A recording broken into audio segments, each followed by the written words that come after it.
Ah yes, the Range Rover. The car that says I could fire you, but I won't because I'm late for my appointment.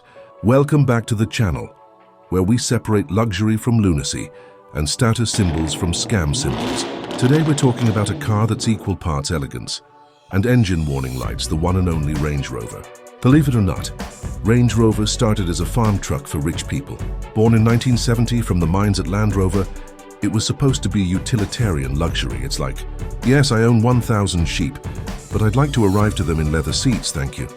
It looked like a box, it drove like a box, but it was a fancy box. And people loved it. British royalty loved it. The Queen herself even had a fleet of special edition Westminster models. Saudi oil barons loved it. Soccer moms in LA with zero intention of ever using four-wheel drive loved it. And it seems to be a trend for younger people too.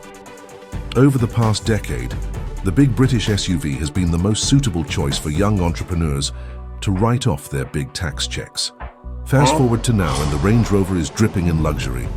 Massaging seats, touchscreens everywhere. It's less of a car and more of a rolling spa with Bluetooth. Take, for example, the latest model. You get air purification filters built in, extra cushions for comfort, a total of 4 touchscreens and so much more. But here's the kicker. Under all that polish, it's still British engineering. Yes, the same nation that brought you mushy peas also brings you the most unreliable luxury SUV ever made. It's basically a rich person's toxic relationship. You know it'll break down, but you keep going back because it looks so good pulling up to valet. It commands attention and respect. Now, let's talk about the psychology. The Range Rover doesn't just make you look successful. It makes you look like you own the building you just parked in front of. It's the unofficial car of music producers, tech bros who just sold a startup, divorced dads making a comeback, and people who say, let's circle back unironically. But beneath the stitched leather and wood trim, there's a lie Range Rover has been selling us for decades. The lie that it's tough, it can go off-road. But let's be real, 90% of them never even leave the pavement. Most owners consider a speed bump to be adventure terrain. Range Rover.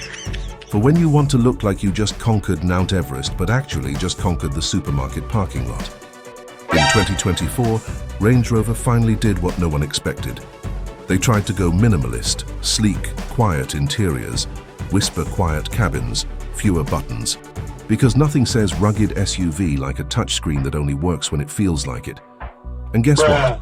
It's still unreliable, but at least now it breaks in style. Yeah, I fix Range Rovers. It's how I bought my own Range Rover. And the future? Oh boy, Range Rover's going electric. By 2025, Land Rover promises fully electric models. Translation: even faster ways to be stranded with zero explanation. But EV or gas, Range Rover will always sell you the dream. Luxury, power, status, with just a touch of British chaos. So is it worth the money? If you want prestige, comfort, and a car that tells the world, I might buy your company, the answer is maybe. However, if you look into the used car market, you'll be spoiled for choice.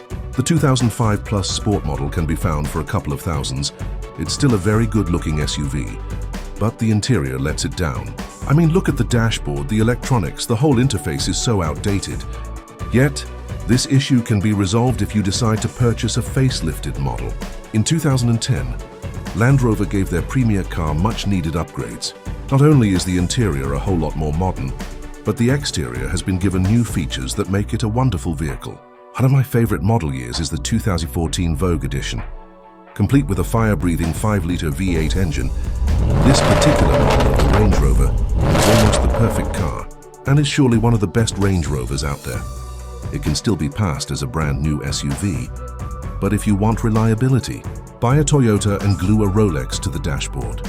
And to be honest, newer Toyota models are almost just as luxurious, especially the Land Cruiser Modelista.